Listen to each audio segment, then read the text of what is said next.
To kick things off, would love to kick it to Daniel and Andrej for introductions. What are you focused on most closely right now, and a bit about the companies you represent? Sounds good. Andrej, want to get it started? Sure. I'll pass it to you. All right, sure, yeah, happy to. Yeah, hey guys, great to see you all. My name is Andrej, co-founder and CEO of Wind Labs, which is a company that's building the Grass network. Yeah, really excited for this. Cool. Hey everyone. Daniel here, founder and CEO of Nexus. Hi, Illia, co-founder of Near. Oh, hello. And I'm Daniel. I'm a researcher at Blockworks, so I'll be moderating this today. All right, so sorry guys, I'm starting a little early. Sorry about that. So I think a really common theme that keeps coming up with AI is kind of the ethical responsibility for developing it due to the societal impact. And I think that developing it in the open could have many benefits. And I'm really curious to hear each of your thoughts about like why developing AI open source is so important. From an ethical perspective, maybe from a privacy perspective, but also just from a societal perspective. Can get kick started very rapidly. My take is a little bit beyond the ethical components. I think it can provide a competitive advantage to some companies, right? And one of the main arguments for open source software is composability, right? And giving people the ability to build on top of you. So part of the question, right, is like, is it a better logical decision for businesses to build something that other people can build on top of rather than develop in a closed source way? I'm sort of skeptical of, personal take of decision making based on like ethics and morals. I think it's like what's actually best for a business, right? And sometimes it's closed source, sometimes it's open source. I think obviously here in crypto, we see a lot of good things out of open source. In countries where IP laws are not that strong, then closed source is probably the only way to go, right? But if you're building in a country like in the US, where clear law exists, where you can license things in a way that you can take people to court, then maybe you can make a bet in the open source narrative as a way to create an ecosystem and a community on top of you, right? And we're sort of seeing a little bit like that with DeepSeek and other such systems. So essentially, I want to make the argument for choosing open source potentially as a reasonable, logical, strategic play towards adoption. Right? I wonder what the other folks here think. Yeah, so my perspective is less about open source versus closed source, because I think that's actually the wrong dichotomy. The dichotomy that we are really care about in Web3 space, and I think everybody should care in the world, is this user-owned AI or this is corporate-owned AI? And so let me kind of describe the evolution of corporate-owned AI. Kind of traditionally with any company, right, you start by providing value to your users. That's how you effectively get more users, you get more revenue. But over time, when you achieve your kind of TAM, right, your target audience, you switch to extractive mode. We see this, for example, with Google, where they're putting more ads on Google search itself. We've seen this with other products before. And it's normally, this is a time when you have disruption. Normally, this is a time when you have other products coming up and starting to compete for that use case, for that attention. But with AI, we have a fundamentally different interaction, right? AI is going to become our effectively delegated decision-making, right? We effectively outsourcing intelligence to AI. And there's effectively a component where when the company will switch to extractive mode, they will effectively influence you to do things in a way that you will not even know, right? We effectively will go into 1984 mode where you have a big brother telling you what to do. So this is one side. There's another side with AI that there's a threshold when AI models will be able to effectively hack into other systems, right? This is already happening. If you try to audit some source code with LLM model, with some even somewhat basic prompting, it can actually find vulnerabilities in networking code and Linux kernel in a bunch of places. Like I've done this myself. And so when this is consistent, you actually have a really strange state where each company is now looking at another company and seeing if that company is going to hack me and delete my model. Right? You effectively have an arms race between models because the cyber security is actually very hard. It's really hard to patch every single vulnerability versus finding at least one vulnerability. Right? It's very kind of not bidirectional. And so you effectively now have this game theory where even if you are, non-malicious actor, it's actually beneficial for you to hack into everybody else's lab and destroy their model. And so you're effectively going to get in the state, that similar state with nuclear weapons, right? It's worse bombing, even if they don't have it, just in case they do, because you don't want them to develop nuclear weapons, not to reference something on the weekend. So generally, we are actually approaching the state very fast. And so we need an alternative that is truly enables kind of everyone to have equal access, the safety rules applied equally to everyone. So for example, right now, again, if you're using any centralized model, they are defining how you can use it. But if you want to use the raw model, you should just get hired by that company. Because internally, you can actually get access to the raw model, like unaligned, unsafe model. So we have, as well, different access, different control between different people. So we want equal access. We want privacy and kind of transparency of what goes into these models. And we want to make sure that we don't have this kind of geopolitical or like safety concerns between different companies trying to annihilate their models. And that's why we need user-owned AI. I have just a follow-up question. So Illia, what do you think is the solution for these problems that you just surfaced? So, well, we've been building a bunch of stuff as an ecosystem in Web3, right? You need a new way to do compute where you actually verifiably, confidentially can run LLMs, can run agents. You need a new way of training, right? Decentralized, distributed training. You need a new way to collect data and surface it and clean it in such a way that is not. So you kind of need to take AI lab and effectively decompose it into a host of companies that all together kind of form the state-of-the-art frontier models, which are not kind of owned by any single party, but together can be used by everyone. Yeah, that makes sense. Like a heightened capitalism that modularizes all of the components in the stack, I suppose. Cool. Great. Yeah, just back to the question about open source AI. I do think there's this argument that's often made around open sourcing AI, making AI safer by making it open source, which I do believe is fundamentally a contradiction. If this technology, if LLMs are so powerful that they're so dangerous, wouldn't opening them up to the entire world be disastrous? But open sourcing anything, not just the large language models, it's incredible for technology and for acceleration. I do agree. I think my co-panelists agree with me that probably more important than anything else right now is acceleration, right?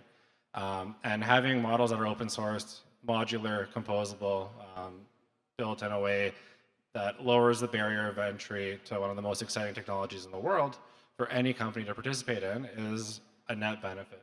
So I think we kind of all echo the sentiment that the open source question isn't really a safety question, but rather one of acceleration. Yeah, that's interesting. And I think I agree with everyone, and I agree with your point, Illia, where it's not just open source, right? You also need the decentralized component where it's not owned by one of these centralized actors, right? Like we are moving towards a future where everyone's going to have an AI companion that follows them for their whole life. Like you want that running on distributed infrastructure, right, across every layer of the stack. And so you don't want all of your life be in somebody else's data center, right? Exactly. Or for someone just to be able to turn off your assistant that helps you with everything, right, instantly. So that's definitely an advantage. And the next question, just kind of tailing off of that, kind of from a fundamental perspective, right? Like what other structural advantages do you guys seeing, open source AI, decentralized AI, right? Like, what advantages do you see that having over the closed solutions? I can take the first shot at that one. My position is actually the same as Andrej here. I sort of see blockchains as a way to accelerate and democratize capitalism itself even more, right?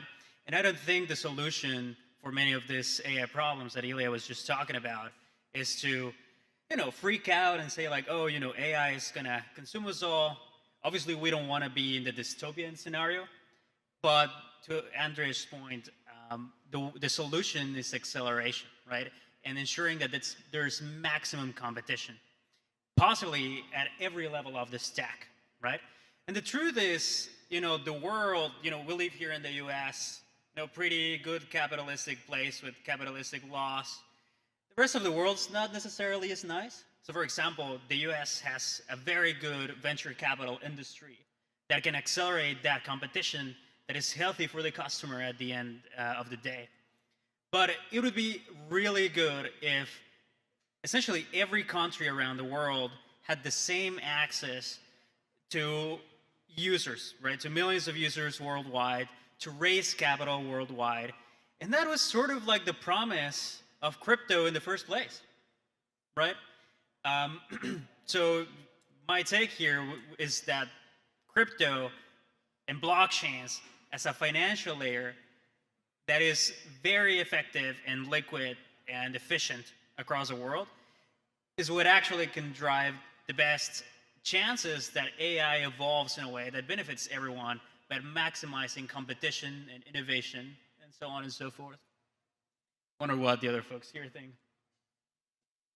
Yeah.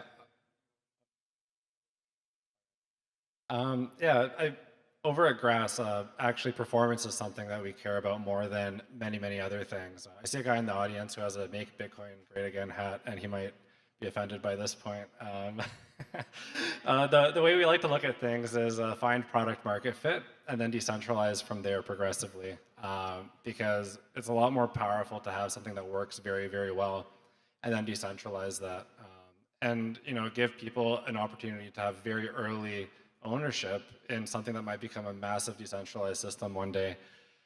So for those that aren't familiar with what we do at Grass, this is going to be a very short plug, I promise. Like we allow anyone in the world to download our app. By downloading our app, you can go, your device basically gets used as a scraping node to read data from the public web. This is valuable because you need lots of IPs all around the world to do this. Anyways, the reason it inherently works as a decentralized system is because in order to use millions of IP addresses globally around the world to scrape public websites, you need to be a peer-to-peer system.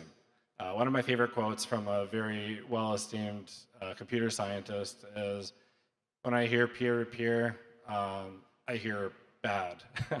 And he's right? Like we can't really get around the fundamental limitations of the speed of light and physics. However, there are some systems that are built to be distributed, and those are the ones that benefit the most from decentralization, I think, especially when they're framed or designed in a way that gives ownership and control back to users in a setting where otherwise they'd be getting exploited. Illia? Well, first of all, somebody saying peer-to-peer is bad, like given we're running on internet, which is purely peer-to-peer, seems a very strange position to take. So for me, I think from the future vision, right? The future vision is we all have, our AI assistant that lives with us through the whole life. It is able to do all of the actions. We can upload decisions to it. And so from that future, what do you need? Well, you need confidentiality, right? Again, like I don't want to give all my data to somebody else. Like that's just not a thing that I think people will want, right? Somebody who listens to you, at your home, at your meetings, at your day-to-day. Has your financial information, medical information. The more context the AI has, the better it will be. And so you will want to give it as much context as possible. So it needs to have confidentiality. The local devices are always going to be lagging behind the kind of powerful compute, accelerators you can have. So you need a way to actually use accelerators at scale for effectively your application in a confidential way, right? So that's step number one. Step number two is your assistant now is able to perform actions on your behalf. An interesting thing is when that happens, it actually removes the need of a lot of current middlemen. So our world is built on middlemen. Like every single thing you do, there's some, like a chain of other companies that effectively are making small decisions and big decisions on your behalf, right? This can be FDA approving, medicine, and then, the pharmaceutical purchasing, and then pharmacy, and then like by the time you actually purchasing it, right, there was like 10 other effectively companies that made decisions on can you have this or not, right? Your AI can directly go and talk to a pharmaceutical company's AI and figure out, given your medical data, given all of your specific needs, and what the research that pharmaceutical company is doing, directly negotiate with them the exact compound that they need to synthesize for you, and then ship it to you directly, right? And this is actually, funnily, this even bypasses all of the current regulations because you can actually have peer-to-peer, like research purpose only medicine. So peer-to-peer is actually a more efficient way if you have ability to make decisions effectively and confidentially, right? So this requires effectively inter-AI protocol. We call it Agent Interaction and Transaction Protocol, AITP, as in HTTP for AI. And so you need that ability to do this peer-to-peer interactions, which means you need identity that is global and available. That's what blockchain does. We need payments and commitments, digital commitments, contracts, ability to adjudicate if something goes wrong, effectively court. All of that is what blockchain provides you. So you can register, this accelerators, GPUs, or other hardware on chain. You're able to use it confidentially. Encryption, keys, all of this stuff is what blockchain provides. And so you have a whole effectively stack that you build that is powering that future vision where we don't have all these intermediate companies. You don't have centralized providers for models. You actually have the system user-owned and community-owned models. And instead, you have your AI assistants talking to other AI assistants directly, navigating that. So there's a whole stack that needs to be built and is been built, but it effectively all at the end is being settled and coordinated by blockchain. Yeah. So what you're saying essentially is that the entire stack needs to be decentralized for it to work effectively. I mean, so I think decentralization is a misnomer in a sense. That's why I use user ownership. User ownership is a property one. Decentralization is a approach we're taking to deliver user ownership, right? Some things needs to be decentralized, but like I don't care about decentralizing my phone, right? So like there's things that you don't need to decentralize. And so it really is important, like across the stack, which things are decentralized, which things are centralized. The properties we want is that you don't have a single point of failure. You don't have an ability for someone to lock you in and not allow you to switch, right? You want low switching costs. Then, like, effectively decentralization or for compute provides you that. For models provides you that. For like every single stack then provides you that. You want ideally multiple mobile hardware providers as well, not a single provider, because then they can lock you in. So you want kind of this choice, but I'm just like, decentralization is not always the right word, right? Like multiple mobile phone providers, mobile phone manufacturers, we don't usually say that as decentralization, right? It's just competition. But Yeah, like, competition. yeah, it's effectively, you want competition at every level. All right. So do you think? All right. So whether it's training models, right? Whether it's pre-training, post-training, inference, maybe agents. Obviously, like we already spoke about data, right? Like it makes sense to decentralize web scraping because that's a way to use residential proxy IP addresses, right? Like you can get by that. From maybe let's start with like from the model side of things. Like, does decentralization provide a benefit other than maybe just like access to more GPU compute and potentially maybe lower costs? Are there any other fundamental benefits you get? Like, do you think you can train a bigger model, a smarter model on let's say decentralized hardware versus some just single data center? Yeah, so I think it sounds like Illia and I agree on like a very big point, which is when you're going to decentralize something, it's very important to know why you're doing it in the first place and what you are decentralizing and when what net good you're creating by doing so. I find it incredibly odd that there's so much talk about decentralizing the training process for large language models.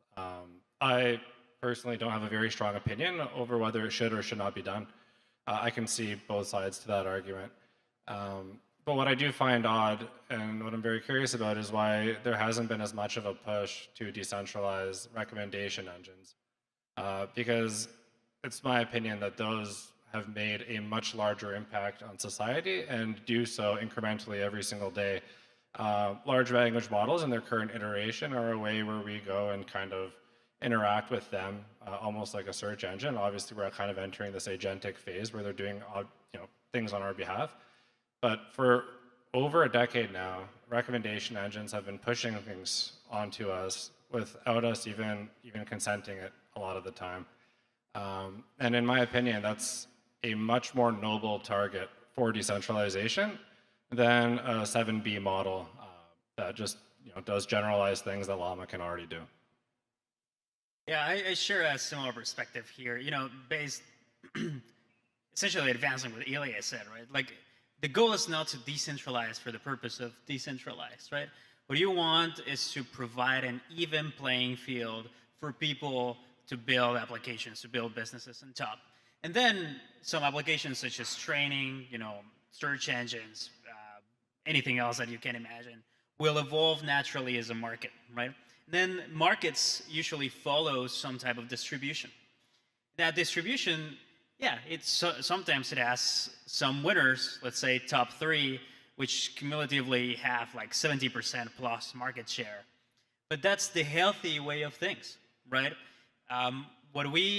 In my opinion, what we should be pushing for is to provide the economic environment for that to happen. And going back to the discussion of peer-to-peer protocols, in order for that to be accelerated, there's probably nothing more important than for payments themselves, right, or agents themselves to be able to pay each other with our intermediaries. Right now, if you want to build an AI model that creates a business by itself, in order to pay, even with all the advancements in crypto, in order to pay, they need to, create possibly like an account on a bank and all of that. Like, you can't tell ChatGPT, like, hey, buy this for me, right? Things are getting better. There's people working on all of this. But if we make the infrastructure to enable anyone to build any type of business and to have agents be able to pay each other, whether they're corporate owned or user owned, as Illia was saying, right? That's what creates the right economic ground to allow for the markets to evolve, right? And maybe those markets do evolve into perfectly competitive scenarios, which is what we would call maximum decentralization here, right? But maybe they also evolve in a little bit of a centralized scenario. And that's not necessarily bad, right? There's benefits from economies of scale.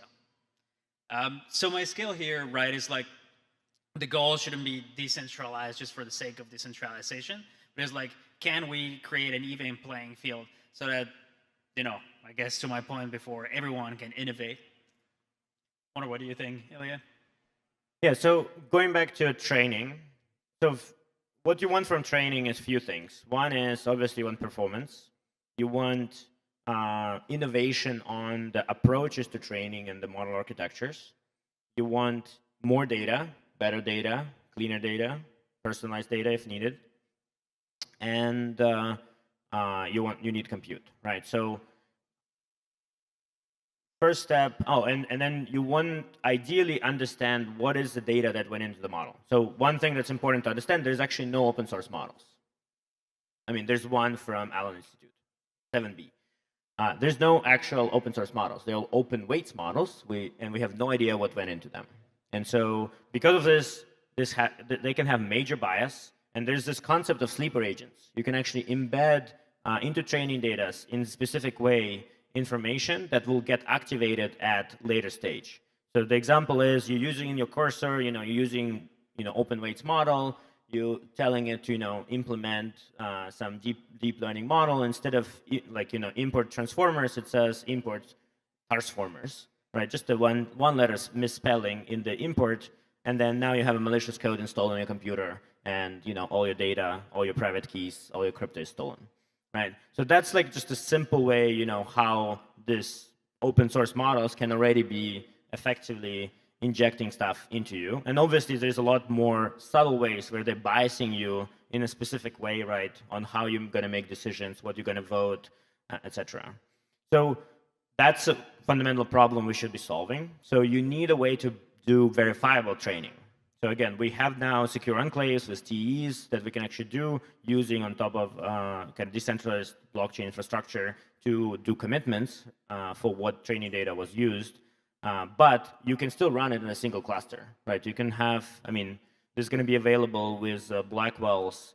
You'll have a cluster level confidentiality with secure enclaves in NVIDIA.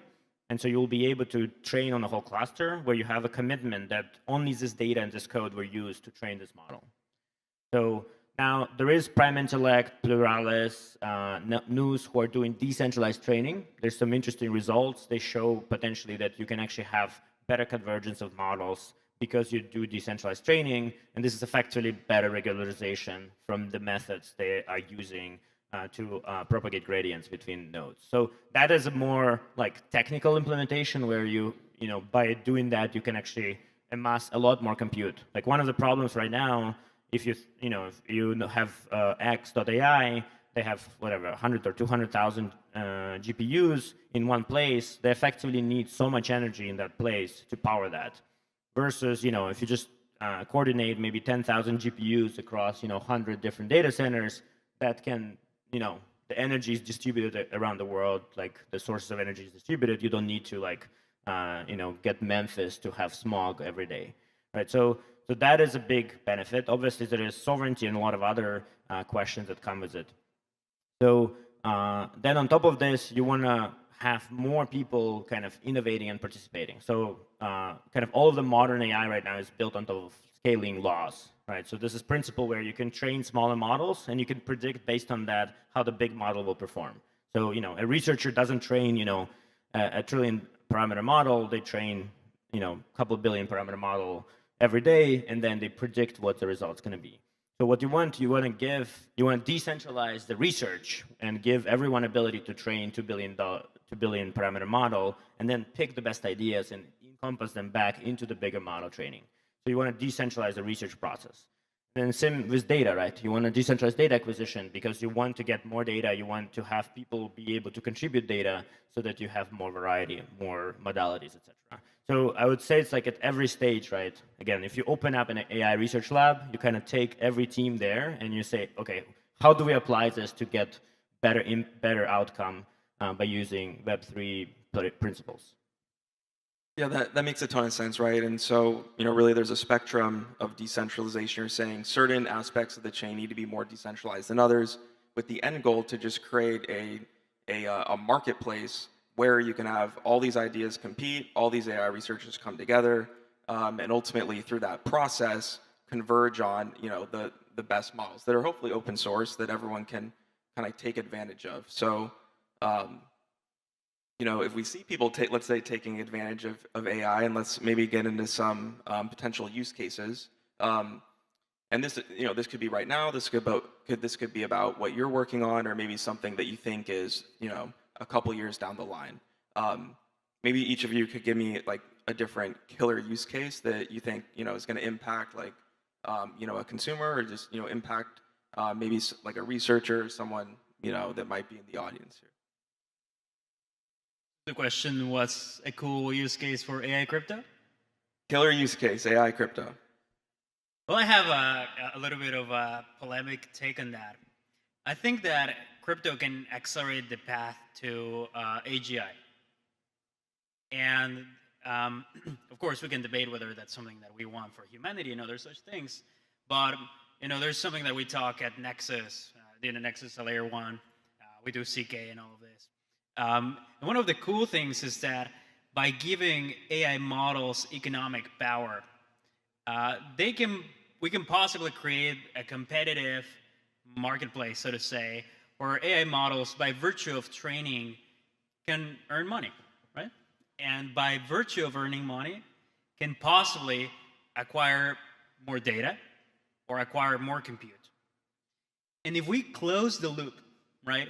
If we close the loop so that AI models can improve, earn more money, and then improve themselves, we can hyper accelerate intelligence, right? And one of the good things about blockchain is that it gives an even playing field for anyone to participate in such a challenge, right? So, for example, right, if we have a few many user-owned models or corporations that are trying to have like an optimal trading strategy, can we build an incentive system that rewards AI agents, similar to like virtuals, for example, but in a way that agents can improve themselves by virtue of earning more capital? And well, where does that take us, right? Where you have like AI that can auto improve by being able to pay for more and better things. It sounds a little bit scary, but it could also lead us to a place where essentially everyone is able to compete for economic improvement, and where there's a fully efficient market for the resources that AI will need, which once again is data, it's compute, it's various other types of data like financial data, so on and so forth. So to answer the question, what we would say at Nexus is probably like the killer case of AI and crypto is for AI to not only be verifiable, right, by virtue of identity and everything else, but also to have economic power. And I think it's something that we haven't really fully seen yet, and we're about to see within the next coming months in the industry, and it might take the market by storm. What do you guys think? Yeah, we talk a lot about crypto and AI, and I think so much of that talk comes from a lot of people just seeing two very nascent and exciting industries that aren't well understood and kind of lumping them together. And that does create a lot of interesting rhetoric. In terms of killer use cases, I can think of a handful. I'd like to think that we are one. But as far as things that don't exist yet, I don't think we should understate what blockchains and smart contracts are very good at, right? Like blockchains have some very interesting properties like shared state and whatnot, like programmable composability. But what smart contracts are very good at scale is programmable transfer of value, right? Like that's kind of what they are fundamentally. So they're very good, to your point, at creating incentive mechanisms. But beyond that, like there are a lot of really, really cool things that you can build that involve value transfer with a blockchain, but the barrier to entry to doing that is extremely high. We saw like what happened for general app building when people applied LLMs in a form factor that makes it really easy for anyone to code. We saw an explosion of things, like really cool things opening up at the app layer, and people all around the world with like, it was kind of like a leveling of a playing field that we've never seen before in consumer software. It's super exciting. And I think we're gonna see a similar wave once someone creates a way for people to program on a blockchain in a very easy way.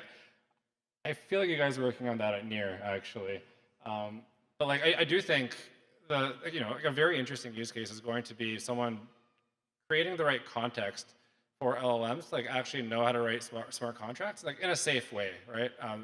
And like, can you imagine anyone in the world could go and just launch their own crypto protocol on any blockchain? Like not talking about just like a meme coin or whatever, right? But like actually programming some logic into a smart contract and that does something that's innovative and really cool. Like, I feel like opening that up from a total market size of maybe 5,000 blockchain developers who are good enough to do this globally to millions is going to be a massive step function for the whole space. So yeah, like killer use case of crypto AI, I think, is going to be AI making it a lot easier to build in crypto. Totally agreed. Yeah, I mean, so we've been working on this because one of the challenges with LLMs has been that, they don't always write correct code. And with blockchain, it's extremely important that the code is actually correct. And so the work we've been doing on this side have been how do we formally verify that the contracts are correct, and not just kind of usually when people say about formal verified contracts, they just like formally verify it once and then deploy and the problem is like whatever you formally verify for may be incorrect. So like the specification itself is wrong. And so what you actually need to formally verify directly on a transactional level. Meaning like when I'm depositing money into this contract, I want to be able to withdraw at least as much money back. Right? I want the contract to guarantee this to me, and then it can go and do wild things. So you need actually like a formal verification on a pretty low level for that to succeed. But I think doubling down on agents being not just financial actors, but actually commercial actors. So one of the things that we've been working on is how to enable agents and AI to do commercial activity where you can actually have a contract, like a legal contract with another agent or with a human or with a company.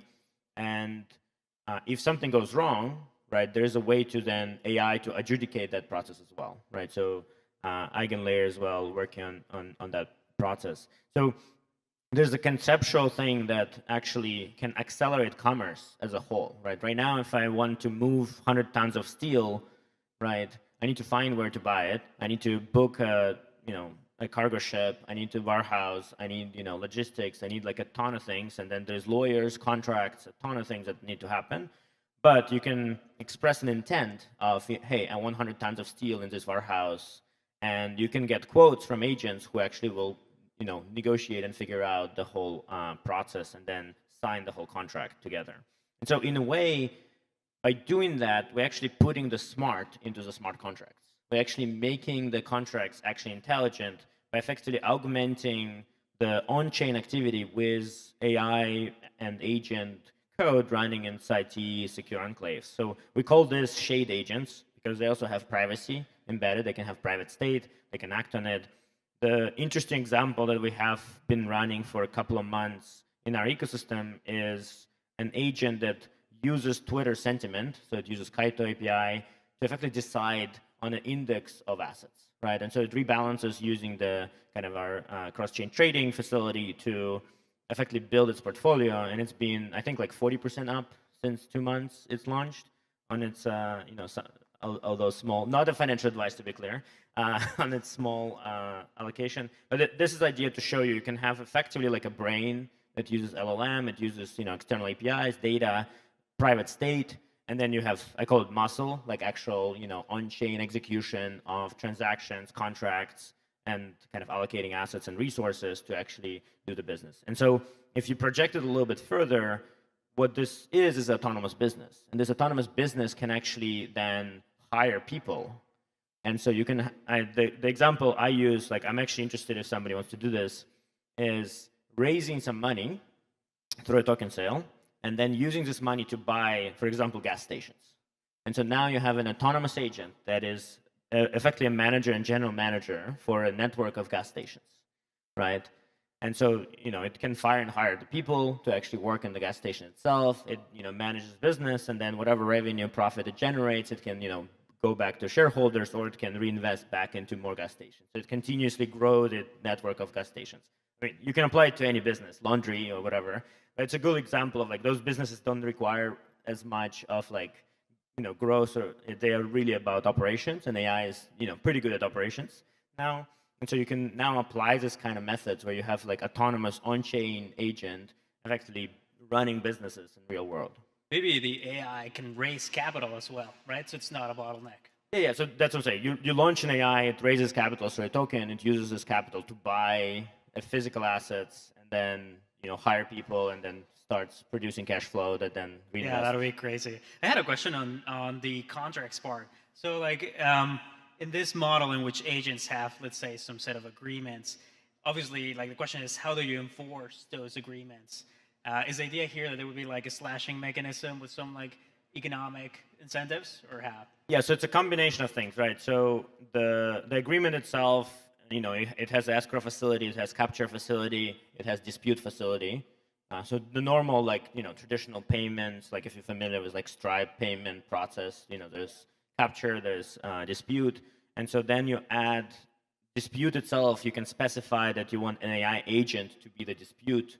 And so the AI agent dispute agent can come in and actually inspect the whole workflow of both agents and kind of how they were negotiating, communicating, and what results were achieved, and effectively arbitrate, which side is correct or not. And if that is still not satisfactory in some way, then you back up to like proper actual court, right? Yeah. But you can improve cost of like contractual work and this negotiation, commercial agreements so much, right? Right now we're spending like $500 billion a year on lawyers effectively drafting contracts. So like I think this can reduce that, by 100x easily. Totally, and I think this is already applicable in small scales, right? There's this like on-ramps that use like some type of auditor that check that the agreement was actually accomplished, right? So like the idea here would be that you would use like an agent to replace the human, so to say. But then if the agent doesn't give you enough certainty about the decision-making process, then you would probably fall back. Maybe not to the courts, but to a human, I suppose, right? Yeah, that makes a lot of sense. All right. Well, that's all the time we have. So just want to thank all of you. That was some really, really great insights there. And yeah, thank you everyone for coming. Thank you. Thanks, man. Thank you, folks.